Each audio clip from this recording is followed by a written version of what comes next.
Today we're going to make a massaged kale salad. Now we're going to have to start with some of the middle of the ingredients first because we're going to roast a couple of root vegetables to go into our salad. Kale can take a lot of heftier vegetables, unlike certain lettuces. They're not going to wilt down as bad, so we can use whatever we want in the salad. You could use whatever root vegetables you like. So I have some radishes right here. And we're just going to barely chop them up, put them into little quarters, toss them with a little oil, salt, pepper. Same thing with some red beets. I've already gone ahead and taken the skin off the red beets to save time today. If you have tiny little spring or fall beets though, you don't even have to do that step. You could also use any other roots you like, turnips or celery root, carrots, anything in this salad that you like roasted. This is a great salad for adding those already cooked parts to it. So using our claw, we are just going to take the root and the stem off of each one of these radishes. Now some people might say you're going to roast radishes. We're used to radishes being raw in a salad or on a veggie platter, but radishes actually roast up deliciously. You could even braise radishes. Don't be afraid to try new techniques in the kitchen with your well-known vegetables, in addition to trying new vegetables. But when you cook radishes, it does mitigate some of the heat that happens when you eat a radish. I'm gonna have each one of these and then cut each half into a quarter. And you'll notice that it's nice that I've taken these ends off because I get a nice stable surface. I've got a bowl right here. I'm just gonna toss these chunks, these quarters in. So just toss your quarters into a bowl. We're going to drizzle with a tiny bit of olive oil. Toss that around. Add a sprinkle of salt and a tiny pinch of pepper. Toss them again so that they get coated with all of that. If you don't feel comfortable tossing around in a bowl, you can always use a spatula. I'm gonna spread these out in a single layer on a roasting pan or a sheet pan. This one I've lined with parchment. If you have a Silpat, you could put Silpat in or coat it with some foil so that as these sweet veggies roast, they won't stick to the bottom of your pan. Now I also have some beets. As I said at the beginning of the video, these have already been peeled and we're gonna break them down in a similar fashion. Now, if you're worried about staining your hands, you may wanna grab some gloves before doing this.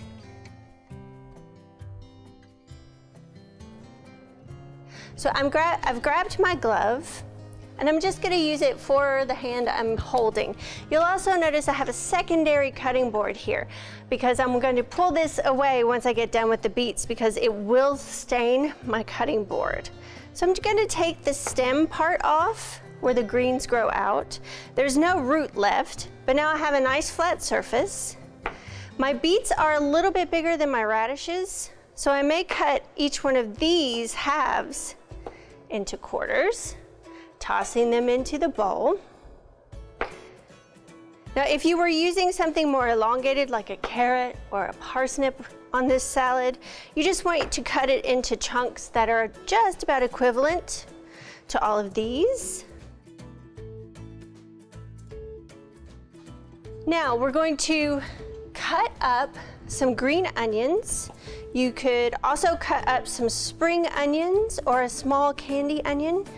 And if you didn't have that, then you could use some red onion. That might be good for this.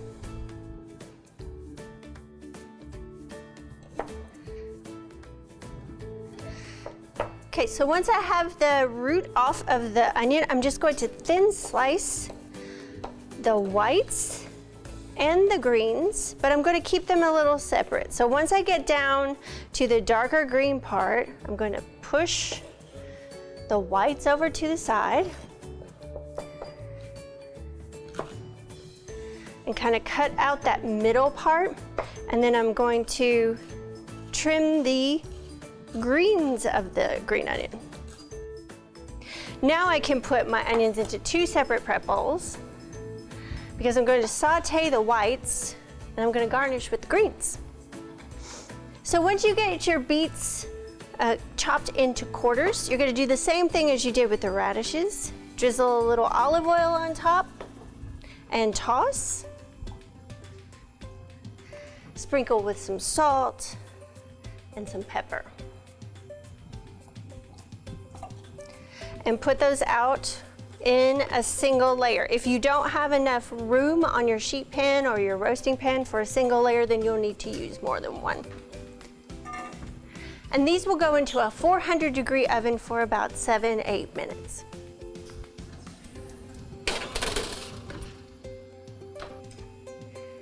We'll move on now to the red pepper. I'm going to cut the stem off of it and the bottom, just enough to make it stable, and we can toss those away. You could chop that piece of red onion up for something different. I'm going to slice in between two of the ribs so that I get an opening, and then I can push my knife into the pepper, cutting away from me still, and just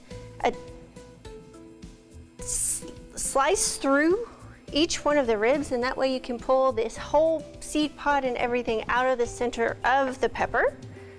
Then just give it a little smash. This is a wonderful rectangle shape to cut strips from, but this is a little big for me, so to make it more manageable, to make it more comfortable, I'm going to cut that in half and cut strips.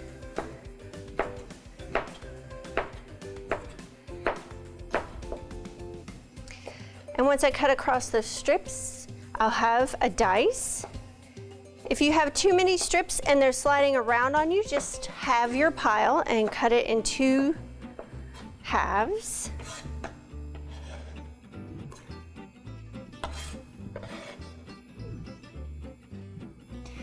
The next thing we're going to do, as we're waiting on our root vegetables to roast, is to stem our kale.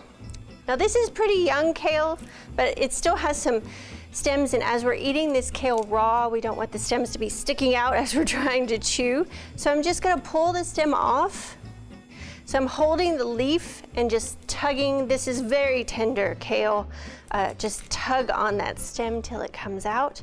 On larger leaves, you may want to actually hold on to the stem and actually strip the leaf off the stem if you have a big stem of kale. And there is a reason we call this a massage kale salad. So unlike very tender spring and fall lettuces, kale does have quite a bit of structure, quite a bit of texture.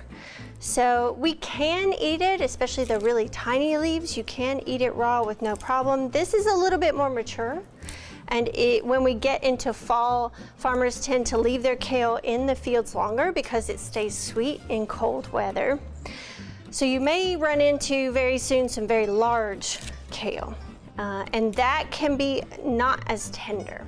So the thing that we're going to do in order to have our kale salad without cooking it is to massage it. And it pretty much is exactly what it sounds like. I'm about finished with my kale here. So I've got the leaves. If your leaves are really big, you may just want to give them a little tear. You want these about bite-sized so they'll fit on a fork.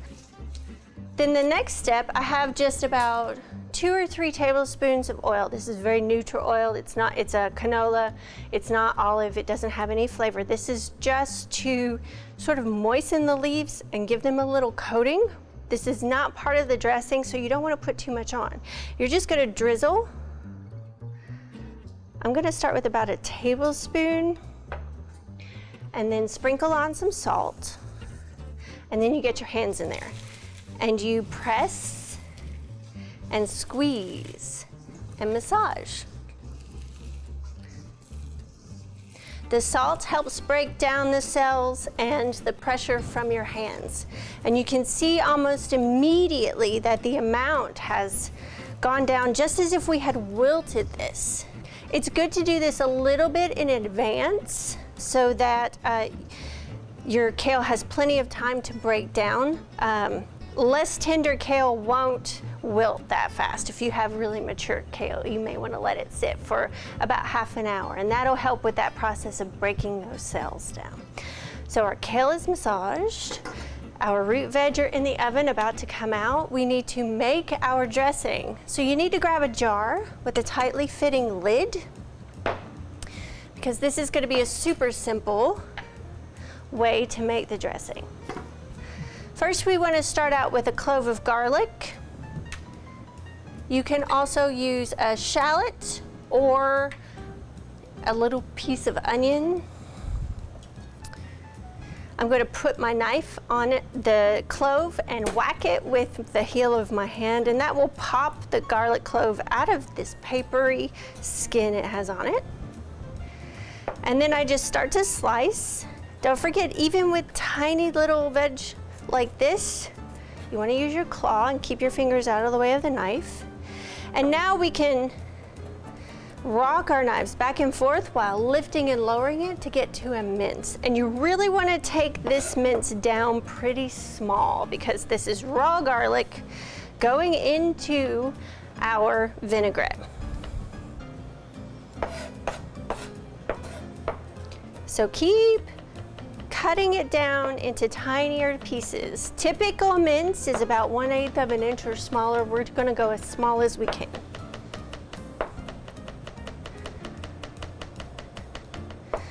Just keep rocking back and forth, knocking it off your knife, repositioning. And then when everything is really tiny and about the same size, we can throw it in our jar. Everything we're gonna do, no more little prep bowls for this. We're just gonna throw it in the jar. The next thing we wanna do is throw in our vinegar. This is 2 tablespoons. I have a white wine vinegar, but just use whatever's in your pantry. I like to put the vinegar in first and swirl it around just a bit. The vinegar sort of denatures the garlic a little bit, starts to react with its cells. It doesn't cook it, and it doesn't make it as mild as when you cook garlic, but it does tone down the harshness a little bit. I also have about a teaspoon, 2 teaspoons actually, of mustard. And I want to put in a pinch of salt and pepper to start off with.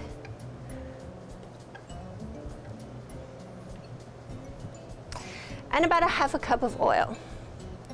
This could be any kind of oil you like with your salad dressing. If you like olive oil, use that, or a neutral oil like canola.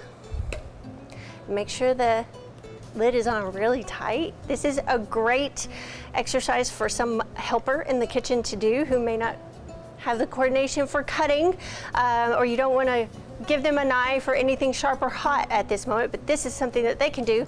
Shake up the vinaigrette. And you really don't need to do it very long. As you can see, I'm getting a nice blend just from a few seconds of shaking. If the dressing sits a little bit before you dress your salad, then you may want to shake it again right before dressing. Now let's take a look at our root vegetables. Okay, so our root vegetables are done. You can see there's a little bit of browning and some wrinkling on the radishes, and our beets are wonderfully sizzly and are steaming, and you can really smell them now. So we're gonna just set those aside and let them cool for a moment. And we can add to the salad our peppers and the white parts of our onion.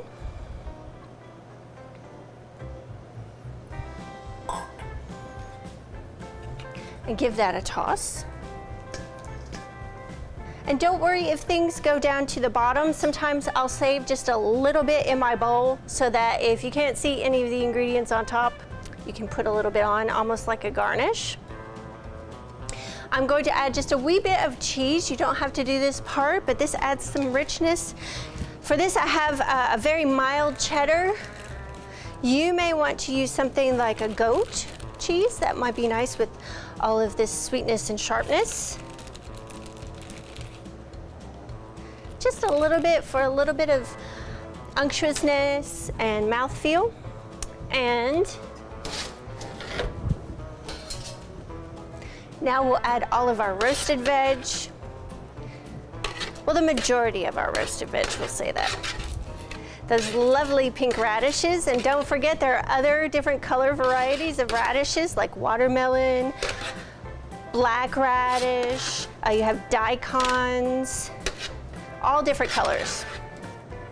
So if you like them roasted like this, then that's something you want to remember, and it'll give so much color to your salads, especially in times when we don't have a lot of other colorful veg.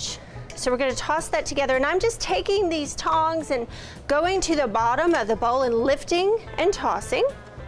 And now that I've got most of my ingredients in here, we will put on some vinaigrette. Now you won't use all of this. We're going to start with a spoon and drizzle some on and toss. Anytime you're adding a vinaigrette to a salad, you want to coat the ingredients, but you don't want to drown them. There shouldn't be any vinaigrette pooling in the bottom of your bowl.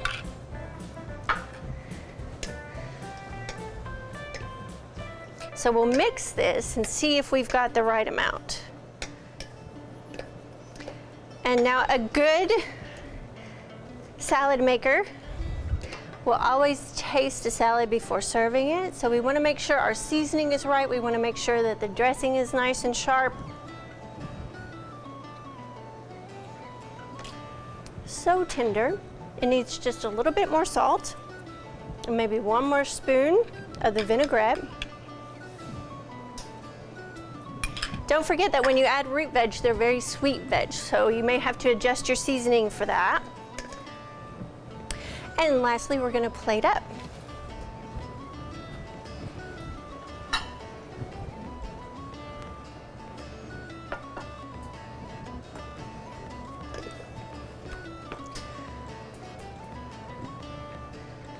So I'm going to plate this. You could do this for lovely salad for a dinner party or even on its own. Makes a great dinner. You could add some protein to it if that's what you're going to do.